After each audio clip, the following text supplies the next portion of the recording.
আসসালামু আলাইকুম আমার প্রিয় ভিউয়ার্স। আজকে আমি আপনাদের সাথে শেয়ার করব ট্যাংরা মাছের ভুনা। এভাবে ট্যাংরা মাছ যদি ভুনা করেন বা ট্যাংরা মাছ যদি এভাবে রান্না করেন, মাছের স্বাদ মুখে লেগে থাকবে। আর সেই সাথে বরাবরের মতো আজকেও আমি আপনাদের সাথে রান্নার সকল খুঁটিনাটি বিষয়গুলো শেয়ার করব। রান্নায় চলে যাচ্ছি, আশা করছি পুরো রেসিপিটি দেখবেন, আপনাদের ভালো লাগবে।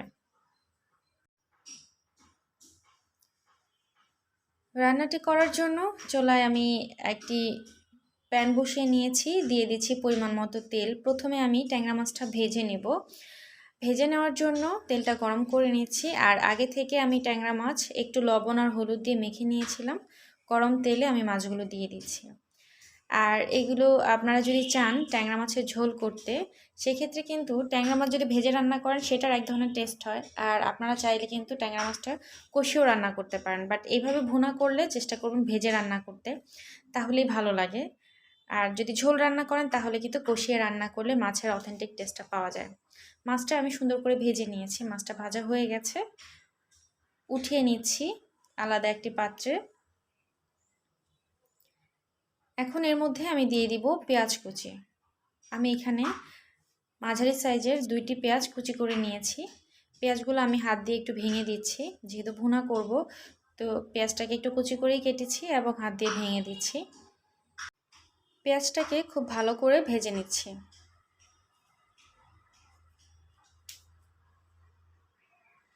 একেবারে বেরেস্তার মতো ব্রাউন করে ভাজবো না,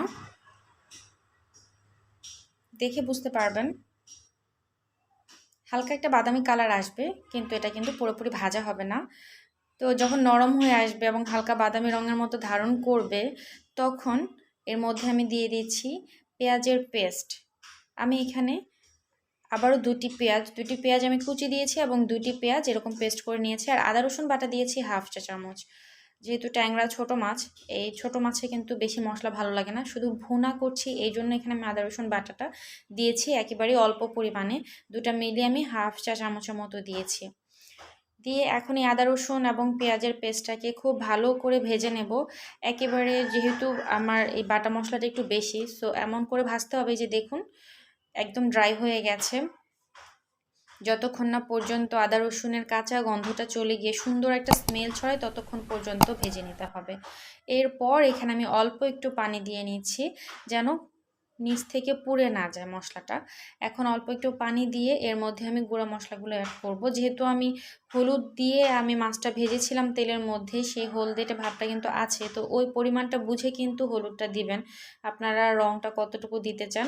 আর বেশি হলুদ দিলে কিন্তু এখন রঙটা বেশি গাঢ় হয়ে যাবে। তো হলুদের গুঁড়া আমি এখানে হাফ চামচের থেকে একটু কম দিয়েছি, মরিচের গুঁড়া দিয়েছি 1 চা চামচ, দিয়ে একটু নেড়ে নিচ্ছি। এরপর আমি দিচ্ছি ধনিয়ার গুঁড়া এবং জিরার গুঁড়া। আরেকটি বিষয় বলি, যদি আপনারা এটা যদি ঝোল রান্না করেন তাহলে কিন্তু জিরার গুঁড়াটা স্কিপ করবেন, জিরার গুঁড়াটা না দেওয়াটাই ভালো।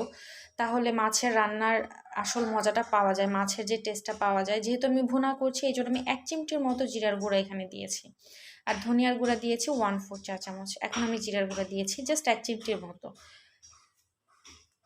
এখন এই মশলাটাকে আবারও খুব ভালো করে কষিয়ে নেব। কষানোর বিষয়টা আমি আগে রান্নায় শেয়ার করেছি, যতক্ষণ না পর্যন্ত যেই তেলটা সেই তেলটা উপরে ভেসে আসবে ততক্ষণ পর্যন্ত মশলাটা কষাতে হবে। আর এই কষানোটার উপরেই কিন্তু রান্নাটা আসলে টেস্ট। আপনারা সবাই জানেন রান্না কষানো যত ভালো হবে রান্নার টেস্ট তত ভালো হবে। পরিমাণ মতো দিয়ে দিয়েছি লবণ, দিয়ে আবারও কষিয়ে নিচ্ছি।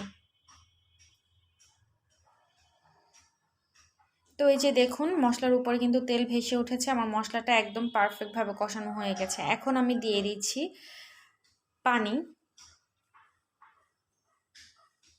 হাফ কাপের মতো পানি দিয়েছি।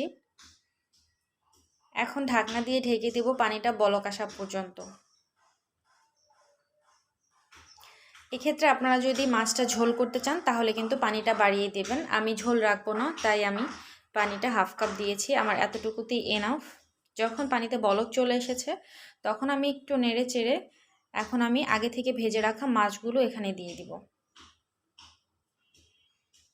রান্নাটা যে আসলে কতটা টেস্ট আর কতটা মজার আপনারা অবশ্যই সবাই রান্না করেন, বাট আমার রান্নাগুলো অ্যাকচুয়ালি তাদের জন্য যারা নতুন রাঁধুনি বা যারা রান্না করেন সব মশলা ঠিকই দেন কিন্তু রান্নার মধ্যে আসল টেস্ট বা ফ্লেভার পান না, তাদের জন্য।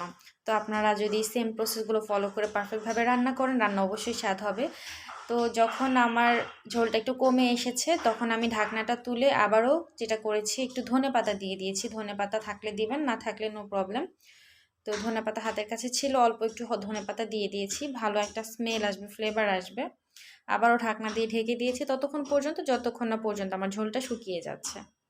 তো আপনারা আপনাদের কাঙ্ক্ষিত ঝোল যতক্ষণ রাখতে চান, যতটুকু রাখতে চান ততটুকু রেখে আপনারা নামিয়ে ফেলবেন।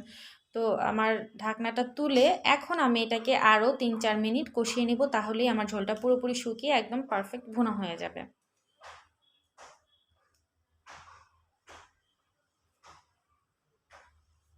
তো আমার রান্নাটা কিন্তু অলমোস্ট ডান। এখন আমি চুলাটা বন্ধ করে দেব। আর রান্নাটা দেখে নিশ্চয়ই বুঝতে পারছেন কালার এবং কত সুন্দর হয়েছে, দেখে নিশ্চয়ই বুঝতে পারছেন। সো এটা কিন্তু খেতেও অসম্ভব মজা হবে এভাবে রান্না করলে। আশা করছি রেসিপিটা আপনাদের ভালো লেগেছে। সবার কাছে একটাই রিকোয়েস্ট, আমার চ্যানেলটি প্লিজ সাবস্ক্রাইব করবেন এবং আমার সাথেই থাকবেন। সবাই ভালো থাকবেন। আল্লাহ হাফেজ।